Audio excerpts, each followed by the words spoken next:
Seja muito bem-vinda, muito bem-vindo. Eu sou a Camila Barros e esse é o Veja Mercado dessa sexta-feira, 5 de julho.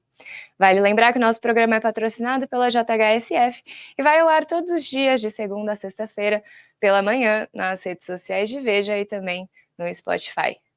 Então vamos lá, porque a semana foi bastante agitada aqui no mercado brasileiro, marcada pela volatilidade cambial. A gente chegou a alcançar um dólar de 5,70 no início da semana, mas ele já arrefeceu aos 5,49 depois de sinalizações do ministro Fernando Haddad. É um mercado indicando que o governo seguirá com a responsabilidade fiscal.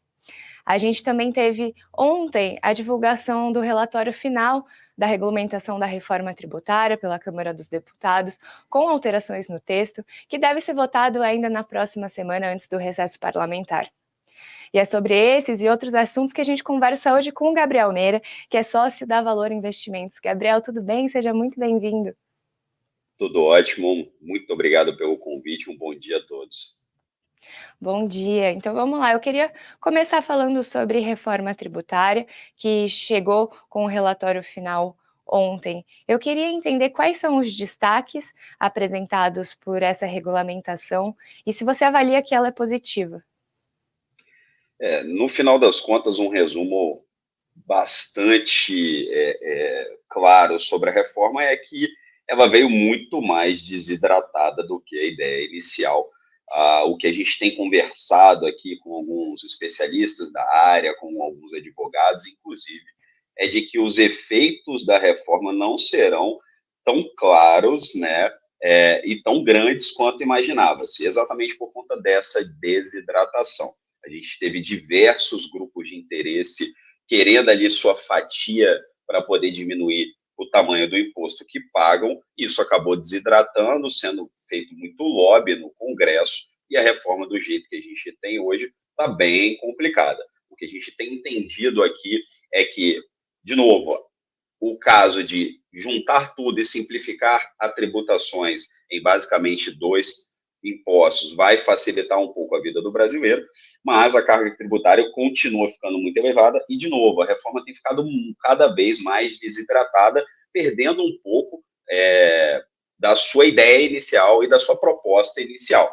Então, acho que cada vez mais até a data da aprovação efetiva ali, né, a gente vai ter ainda mais aditivos sendo implementados e vamos ter mais mudanças ainda na forma original do seu texto. Perfeito. Os formuladores de políticas públicas sempre costumam dizer, né, que uma reforma nunca é ideal, mas sempre é possível. Esta reforma tributária possível na prática, eu queria entender se ela aumenta, diminui ou permanece com a mesma carga tributária e se ela foi bem sucedida em corrigir as desigualdades, as falhas tributárias que ela se propunha no início.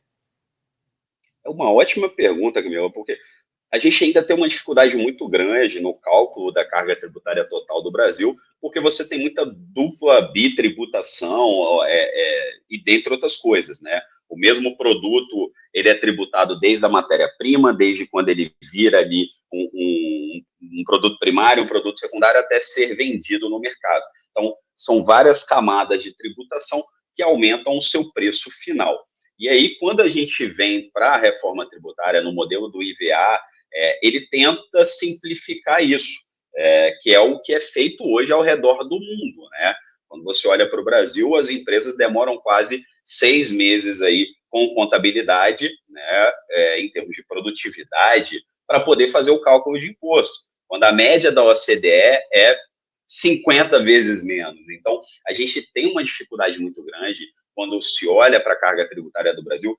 Por isso que a gente escuta muito falar do famoso custo Brasil, que é a dificuldade de se fazer negócio no país, exatamente porque é complexo, são muitos impostos, a gente fala do ICMS, tem substituição tributária, não tem, tem ISS, tem PIS, COFINS, CSLL, isso tudo é custo final para o cidadão. Então, a reforma tende a simplificar isso.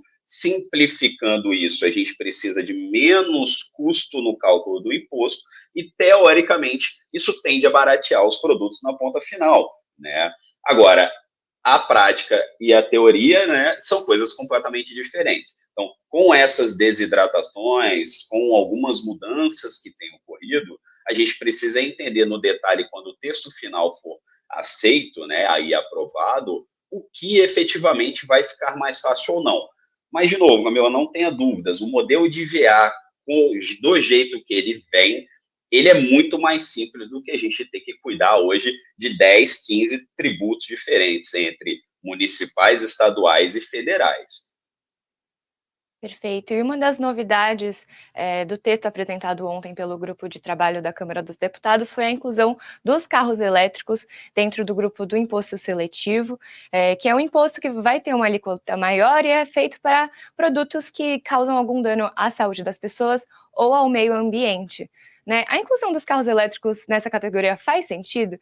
E ela faz sentido para o mercado nacional também? Como é que você enxerga essa questão?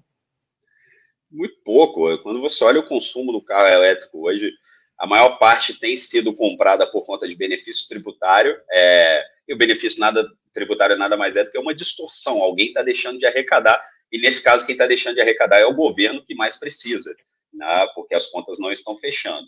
Então, não faz muito sentido, porque o consumo, no final das contas, ele é pequeno, e o consumo do carro elétrico, ele é para alto padrão. Então, você isenta imposto do carro elétrico, de novo, benefício tributário, ele vai ter que ser compensado, no final das contas, quem vai pagar mais imposto é o mais pobre, porque o governo está deixando de arrecadar com algo ali que, teoricamente, seria para uma população mais rica. Então, apesar de eu achar que não deveria cobrar imposto sobre nada, eu acho que é uma distorção que vai ser, lá na frente, condenada para alguma outra pessoa, porque o governo precisa arrecadar. Então, não faz muito sentido essa questão do carro elétrico, exatamente porque está deixando de cobrar de alguém e vai cobrar depois de uma outra pessoa lá na frente ou em algum outro mercado, entendeu? Legal. Gabriel, falando agora um pouquinho de câmbio e mercado, o dólar voltou, aliás, fechou ontem pela segunda sessão consecutiva em queda, né? A gente já está em 5,49, depois de atingir os 5,70. O Ibovespa ontem fechou no azul também, depois das sinalizações do Haddad ao mercado. Isso é um sinal de que o mercado aprovou essas indicações do Haddad? Com certeza o mercado respirou aliviado, né? Quando o Haddad saiu ontem e fez o próprio discurso ontem, foi após a reunião com o presidente Lula, então o mercado entendeu que houve uma certa combinação ali na própria reunião, de que haverá algumas revisões de benefícios, algumas coisas nesse sentido, para tentar enxugar gastos. Salvo engano, o número que foi citado em torno de 25 a 30 bi, o que já auxilia bastante o orçamento. Mas acho que mais do que o Haddad falou ontem, é mostrar que a equipe econômica está se mexendo e procurando propostas. Era o que o mercado antes estava receoso. Que a cada fala do presidente Lula, a equipe econômica se mantinha calada. E aí o mercado entendia que o presidente estava tocando do jeito que queria. E aí, cada vez mais intrigas com o Campos Neto, dentre alguns outros fatores. Agora, a equipe econômica se posicionando, todo mundo respira aliviado, porque está entendendo que tem planos práticos e que vão ser postos em prática efetivamente para poder auxiliar a diminuir essa distorção no orçamento. Então, dólar respirou aliviado, ajudou um pouquinho ali a diminuir todo esse estresse. Além disso, a gente teve um feriado nos Estados Unidos que também contribuiu, tá? Não foi só a questão do Haddad. Teremos payroll hoje, que vai facilitar bastante, talvez, né, aumentar a possibilidade de corte de juros nos Estados Unidos. Tudo isso tem trago cada vez mais o dólar para um centro ali em torno de 5,40, que é o que a gente tem visto algumas casas comentando sobre, tá? Gabriel, ontem um levantamento do Einar Ribeiro, da Elusat, divulgado bastante pela imprensa, mostrou que o Ibovespa em dólar tem o seu pior desempenho em 22 anos, é pior, inclusive, do que na época da crise da Dilma, em 2015 e 2016. Enquanto isso, o mercado, aliás, a economia tem mostrado dados até que bastante positivos, né, de mercado de trabalho, de crescimento, inflação ainda dentro das expectativas, mas as expectativas do mercado parecem não estar acompanhando essa positividade da economia. O que causa essa disparidade? Legal. O mercado, e foi excelente a sua palavra, é movido por expectativas. Quando a gente tem uma expectativa que distorce bastante do que seria um ideal ali em termos de projeto de nação, de governo, o mercado efetivamente vai vender ou comprar mais, por oferta e demanda, tá, Camila? Então, quando a gente olha o dólar hoje, ele está sendo movido basicamente por oferta e demanda. Você tem uma saída massiva de dólares para o exterior, consequentemente, esse dólar fica escasso aqui no Brasil e ele sobe de preço. E hoje, o mercado de capitais brasileiro, ele é movido basicamente por dinheiro estrangeiro, né? Então, quando o gringo, que a gente chama, ou investidor institucional, grandes fundos de pensão e por aí vai, eles olham para o Brasil hoje, eles veem a dificuldade que está sendo ter um pensamento e uma fala uniforme, eles preferem não ficar. Além disso, a gente tem nos Estados Unidos um juros astronômicos. A gente está falando de você investir na maior economia do mundo ganhando 5,5, 6, dependendo do título até mais, em dólar.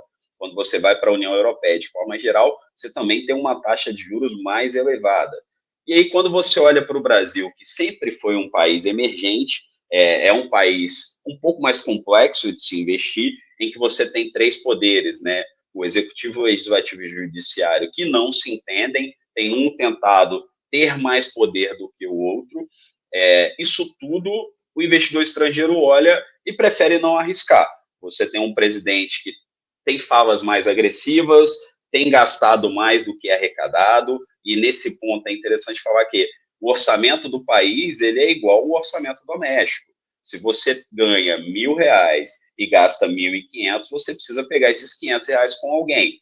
Isso que é o aumento da dívida pública que tem acontecido no governo agora. Já acontece, na verdade, desde que o Brasil é Brasil, mas cada vez mais tem aumentado. Então, quando o investidor estrangeiro olha para isso, ele prefere não arriscar, porque entende que está muito bagunçado e não há uma isonomia nas falas. Então, o que a gente tem visto de aumento de dólar, de bolsa caindo, é exatamente uma retirada de dinheiro desses produtos. E aí esse dinheiro tem ido para países desenvolvidos. Penaliza não só o Brasil, mas todos os países emergentes.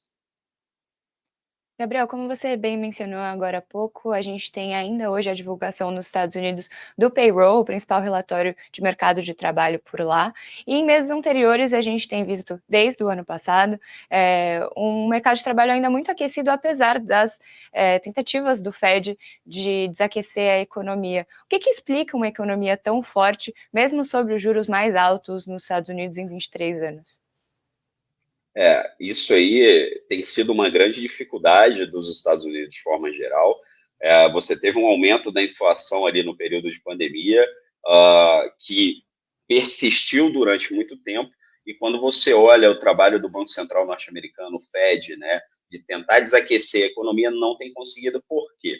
Estados Unidos é uma economia que tem rodado a plano emprego já há bastante tempo.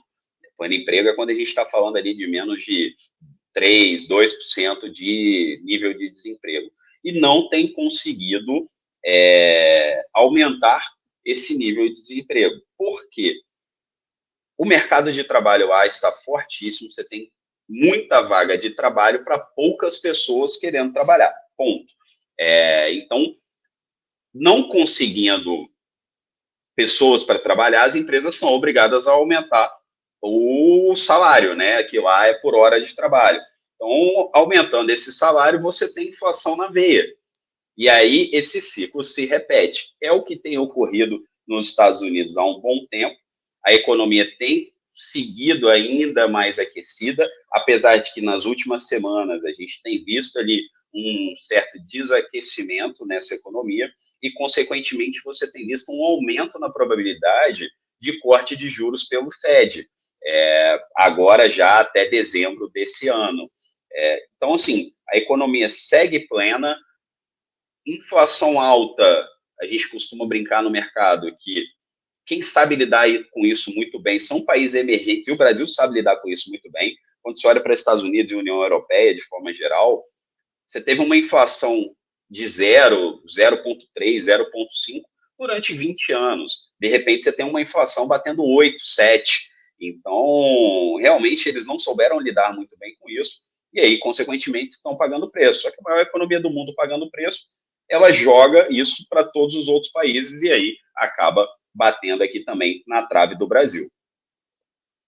E uma possível queda de juros nos Estados Unidos ainda esse ano ajudaria a bolsa brasileira a se recuperar ou não? Ou os motivos pelos quais ela tem desempenhado mal são majoritariamente internos? Excelente, é um pouco dos dois, tá? Mas quando você olha de novo aquela comparação que a gente fez, a maior economia do mundo a um juros de 5,50 e você olha para o Brasil, é só fazer uma Pareto, né? Poxa, quem tem maior risco, a Veja ou o Brasil? O Brasil, a Veja, porque é uma empresa privada dentro do Brasil. Quem tem maior risco, Brasil ou Estados Unidos? Brasil tem maior risco. Então, quem tem que remunerar mais quem investe naqueles itens? A Veja tem que remunerar mais que o Brasil, teoricamente, o Brasil tem que remunerar mais do que os Estados Unidos. Então, é uma conta básica. Se os juros nos Estados Unidos estão mais elevados, você tem uma atração de capital para investir lá. E aí o Brasil precisa ter esses juros também um pouco mais alto. Mas, além disso, você tem no Brasil um risco fiscal que pode aumentar a inflação. Então, apesar da inflação estar mais controlada, estar ali na casa, dentro da meta do próprio Banco Central, você tem um aumento dos gastos públicos que vai ter uma inflação na veia daqui a alguns meses. Você teve esse aumento do dólar agora, que vai facilitar daqui a 8, 10 meses a gente ter também um aumento de preço, e tudo isso é inflação. Então, os juros altos, ele nada mais é do que um mecanismo de controle da inflação. Ponto. Se os juros no Brasil estão altos, é porque a gente tem um risco de descontrole dessa inflação e a gente tem também países lá fora com menor risco que a gente, com uma taxa muito mais alta. Então, essa queda na taxa de juros dos Estados Unidos, ela com certeza vai facilitar a gente ter maior fluxo de capital para o Brasil, porque o investidor que estava recebendo ali seus 5,5, não recebendo mais esse valor, ele vai procurar outras alternativas, e essas alternativas são normalmente os países emergentes. Então, desde Brasil, México, Colômbia, Turquia, dentre alguns outros, entram nesse rol, e aí a gente vai ter talvez um maior fluxo e, consequentemente, uma bolsa subindo mais. Perfeito. E enquanto lá nos Estados Unidos a gente fala de uma queda de juros iminente, né, aqui no Brasil a gente já fala sobre uma pausa na queda de juros. Vários analistas já falam na Selic terminal em 10,5% ao ano, que é o patamar que ela está agora. Queria saber como é que isso muda o cenário de investimentos no Brasil, considerando o começo do ano, quando o mercado falava em uma Selic terminal de 9,5%. É uma excelente pergunta, porque quando você olha hoje para uma taxa de juros elevada, isso diminui a produtividade na veia, né? Por quê? Você imagina você, cidadão brasileiro, com o seu dinheiro lá investido. Se você tem uma taxa de juros de 5, 6%, vai procurar investir esse dinheiro em outros projetos ou outros produtos que te rendam mais. Agora, se você tem uma taxa de juros de 10, 11, 12, 13, 14, que foi o que a gente teve até pouco tempo atrás, é o que a gente chama do paraíso dos rentistas, né? Por que o dinheiro vai circular na economia? Para que eu vou investir em determinados projetos, seja na minha empresa, seja em novos negócios, em compra de produtos para revenda, etc., se eu estou ganhando dinheiro sem fazer nada, né, ganhando quase 1% ao mês sem fazer nada. Então, quando a gente tem uma taxa de juros mais elevada, além do custo da dívida ser mais alto no Brasil, você pegar empréstimos fica mais caro, você financiar um apartamento fica mais caro, juros de cartão de crédito, cheque especial, tudo isso é atrelado pela taxa Selic. Então, quanto maior a taxa Selic, maior o custo de crédito no país de forma geral.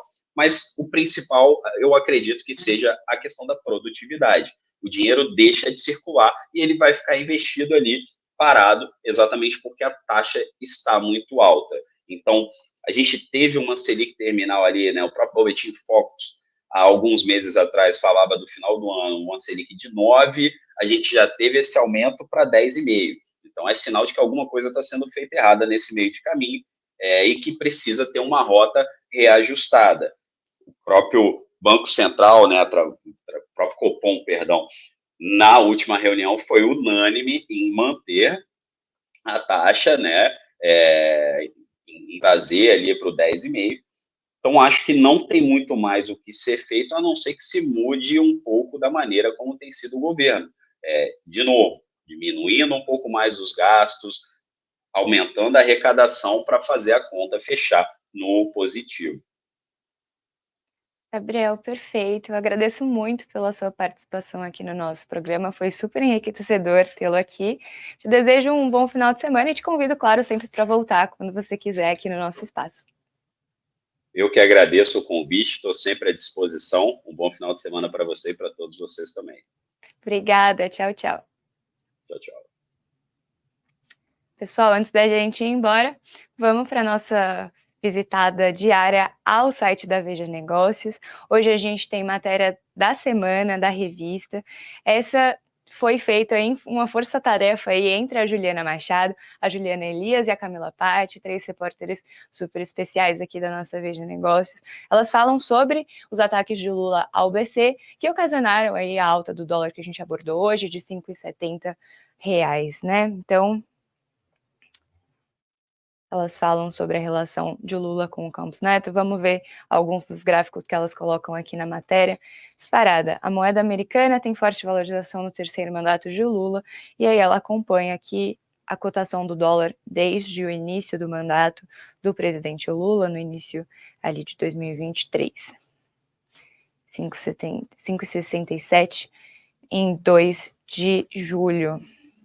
A gente tem também um gráfico mostrando que o real está entre as moedas de pior desempenho no mundo em 2024. Então, o real é pior, depois vem o iene japonês, o peso argentino, a lira turca e o peso mexicano. Tem também o risco país medido pelo CDS, que é o Credit Default Swap, de 5 anos, que, claro, estava em alta também, ainda está em alta. Então, essa é a nossa matéria especial da semana, na edição dessa semana de Veja.